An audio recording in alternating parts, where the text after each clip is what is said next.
খুব ব্যথা পাচ্ছি। আজ এসব না করলে হয় না। আজ আমাদের বাসর রাত, আমি তো করবই। আমার না খুব ভয় হয়। আজকে তোমার সব ভয় দূর করে দিব। আচ্ছা, মানুষ বাসর রাত কেন করে বলেন তো? কেন করে জান? আমিও তো আপনার কাছে সেটাই জানতে চাইছি, কেন করে বাসরটা? আর বিয়ের প্রথম রাতেই বাসর রাত বলে কেন মানুষ? বাসর কেন করে সেটা তুমি জানো না?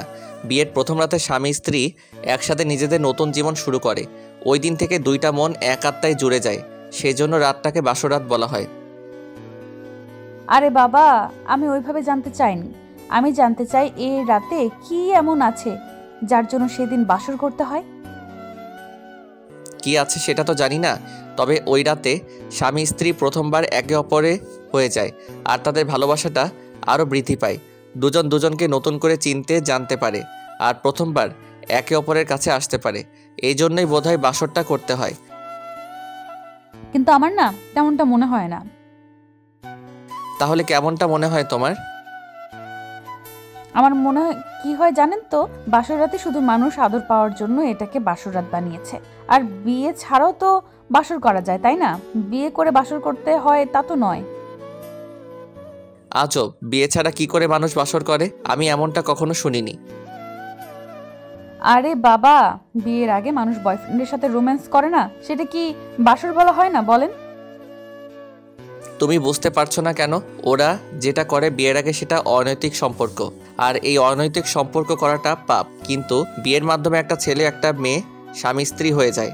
আমরা দুজন যেমন স্বামী স্ত্রী হয়েছি, তেমনি আমরা যদি দুজন দুজনকে ভালোবেসে এখন এক হয়ে যাই, তাহলে এটা কারো চোখে বাজে কাজ হবে না। আমাদের এখন অধিকার আছে দুজনকে ভালোবাসার, এটা সমাজের কারো চোখেই বাজে কাজ হবে না। আর বিয়ের আগে এমনটা করলে সেটা কোনো বন্ধন ছাড়াই হয়, তাই সেটা বাসর নয় পাগলি। ওই জন্যেই বিয়ের প্রথম রাতটাকে একটু স্পেশাল ধরা হয় বলে ওটাকে বাসর রাত বলা হয়। কেন এটা রাতটাকে বাসর রাত না বলে অন্য কিছু তো বলা যেত, তাই না? অন্য কিছু বলা যেত মানে? তুমি কি কিসের কথা বলছো? আরে বাবা, আপনি বুঝতে পারছেন না কেন? এটাকে বাসর রাত না বলে তো বিয়ের প্রথম রাত বলা যেত। ওই হলো, একই তো। আবার কেউ কেউ ফুলসাজার রাতও বলে, তাতে কি আছে? দিনটা তো একই, তাই না? আচ্ছা, আমার না খুব বেশি জানতে ইচ্ছে করে ওই দিন আদর করলে কি খুব বেশি আদর পাওয়া যায়, যার জন্য এই রাতটাকে সবাই স্পেশাল ভাবে, নাকি জীবনে একবারে আসে বলে আপনার কাছে স্পেশাল মনে হচ্ছে? তেমনটা না, বললাম তো ওই দিন স্বামী স্ত্রী প্রথম একটা সামাজিক বন্ধনের মধ্য দিয়ে এক হয়, তাদের ভালোবাসাটা সম্পূর্ণ বৈধ হয়ে যায়, তাদের একে অপরের কাছে আসাটা আর মনের মিলন হয়ে যায়। আর রাতটা তো স্পেশালি তাই জীবনে একবারই আসে।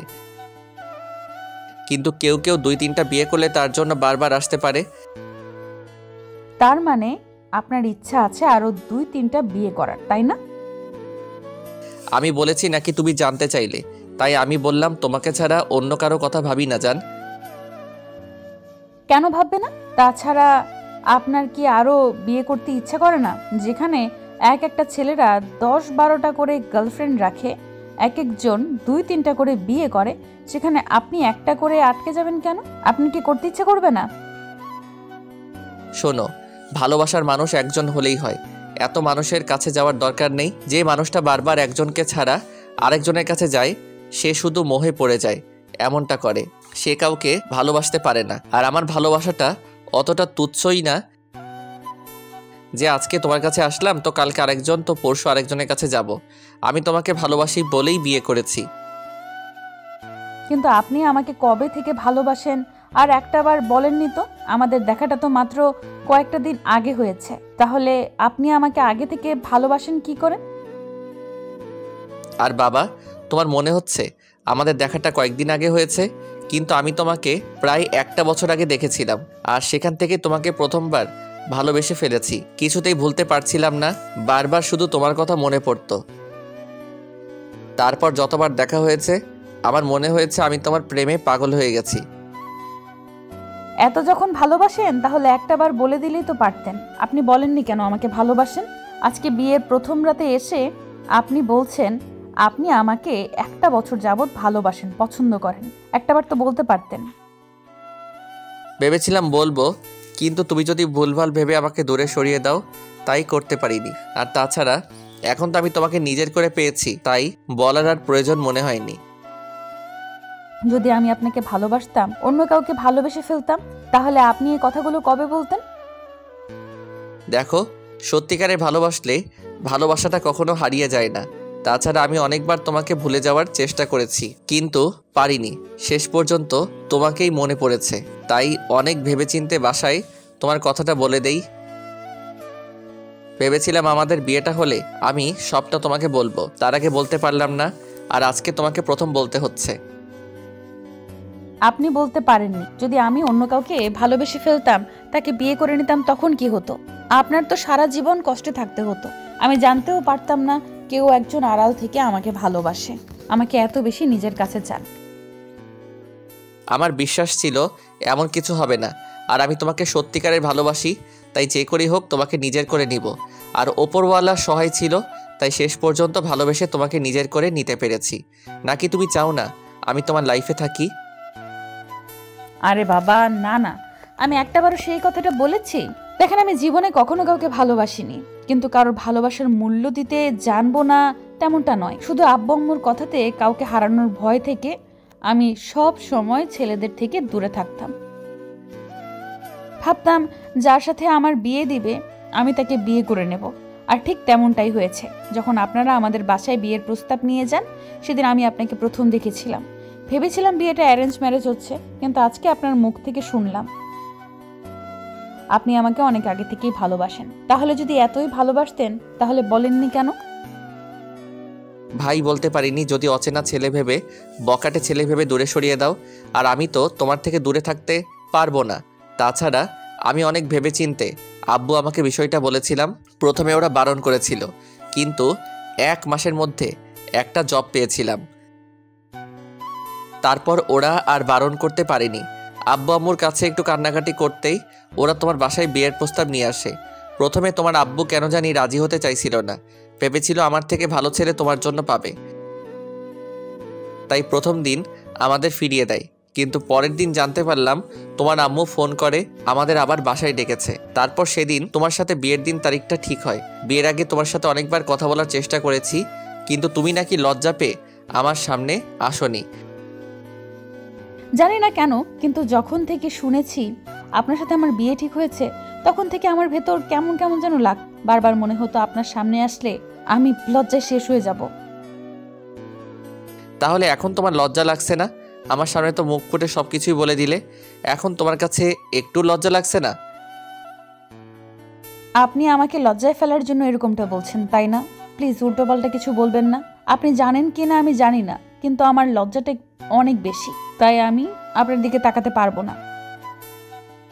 তাতে কি, তোমাকে লজ্জা ফেলতে আমার ভালোই লাগবে। আমার বউটা লজ্জা পেলে তাকে কতটা কিউট আর হট লাগে সেটা আমি দেখতে চাই। আপনি কিন্তু অনেক ফাজিল আর দুষ্টু টাইপের আছেন। আমার থেকে বয়সে বড় হলেও আপনি যে অনেক দুষ্টু, সেটা আমি খুব ভালো করেই বুঝতে পারছি। প্লিজ দুষ্টুমি করবেন না। এমনিতে আমার মধ্যে কেমন কেমন যেন লাগছে, বারবার মনে হচ্ছে আজকের রাতে কি না কি হয়। কি হবে সেটা তো বলবে। আর তুমি ভয় পাচ্ছ কেন? তুমি না চাইলে আমি তোমাকে একটা টাচও করব না। তুমি যখন আমাকে ভালোবাসতে পারবে, তোমার যখন মনে হয় তুমি আমার থেকে স্ত্রীর অধিকার চাও, ভালোবাসতে পেরেছো, তখন বলো, আমি তোমাকে ঠিক নিজের করে নিব। কিন্তু সবাই যে বলে বাসর রাতে নাকি আদর পাওয়া যায়, আর স্বামী নাকি অনেক আদর করে বাসর রাতে, নাকি দুজন দুজনকে ভালোবাসায় ভরিয়ে দিতে হয়। তাহলে আপনি আমাকে টাচ করবেন না কেন? এজন্যই স্পর্শ করব না, যেন তোমার ভয়টা কেটে যায়। তাছাড়া এই রাত নিয়ে সবাই একটু ভয় থাকে। তার উপর তুমি যেসব উল্টাপাল্টা শুনেছ, এখন যদি এমনটা করি তাহলে ভাববে তোমাকে ভালোবেসে নয়, নিজের দৈহিক চাহিদার জন্য তোমাকে কাছে টেনে নিয়েছি। আর তুমি আমাকে এখনো ভালোবাসতে পারোনি। যখন ভালোবাসতে পারবে সেদিন বলো, আমি ঠিক তোমার কাছে আসব, তোমাকে নিজের ভালোবাসায় ভরিয়ে দিব। আমি তো ভেবেছিলাম আজকে আপনার আমাকে মাঝে অন্য কিছু হবে। আপনি আমাকে স্ত্রী হিসেবে নিজের কাছে টেনে নিয়ে আমাকে অনেক বেশি আদর করবেন। কি হলো, করবেন না? তানিয়ার কথায় ইমরান কিছুক্ষণ চুপ করে নিচের দিকে তাকিয়ে রইল। তারপর ভাবল এখন ওকে স্পর্শ করাটা ঠিক হবে না, তাই ও বেশ কিছুক্ষণ চুপ করে রইল। তখন তানিয়া বলল, কি হলো, আপনি আমাকে আদর করবেন না, নাকি আপনিও আমার মতো সংকোচে আছেন যে আমি আপনাকে উল্টোপাল্টা কিছু বলে ফেলি, আমি উল্টাপাল্টা কিছু ভেবে ফেলি? দেখেন, আমি এমনটা কিছুই করব না, কিছুই মনে করব না। তাছাড়া আপনি তো আমার স্বামী। আপনি আমার কাছে আসলে আমি কখনোই বাধা দিতে পারবো না। আপনার অধিকার আছে আমাকে নিজের করে নেওয়ার।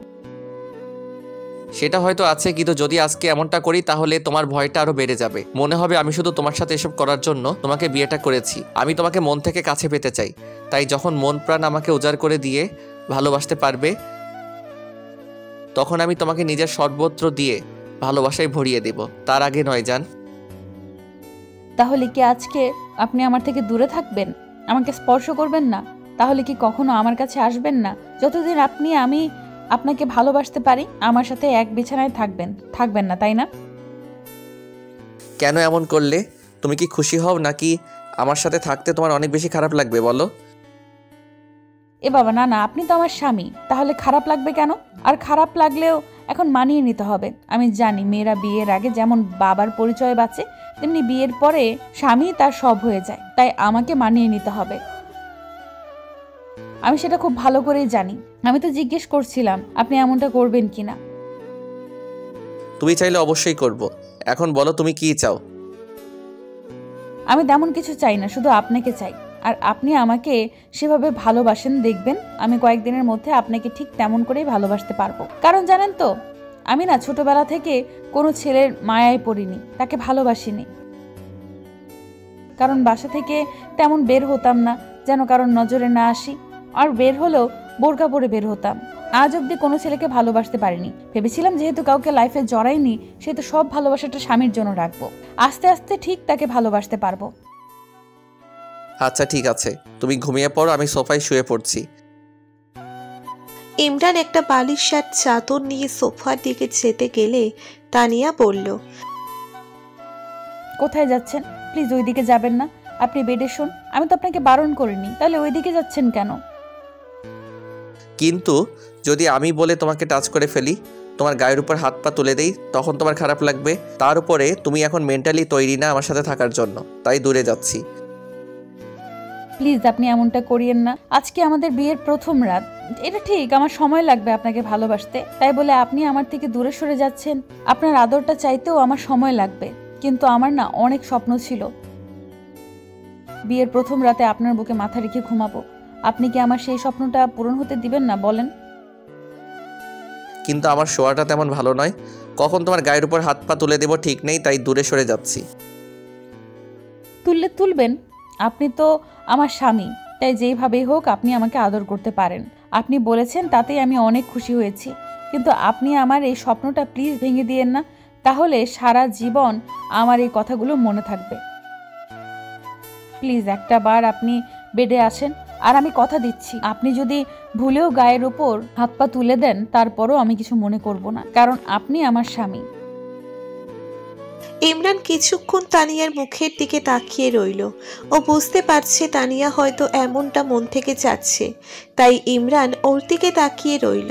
তানিয়া বলতে লাগলো, প্লিজ বেডে আসেন। আমি তো বললাম আপনাকে আমাকে আদর করতে হবে না, আপনি নিজেকে কন্ট্রোলে রাখলেই তো হয়।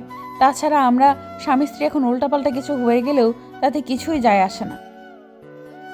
তানিয়া ইমরানের হাতটা ধরে ওকে নিয়ে বেডে গেল। তারপর ইমরানকে ইশারায় শুয়ে পড়তে পারলে ইমরানও শুয়ে পড়ল। তানিয়াও ওর পাশে শুয়ে পড়ল।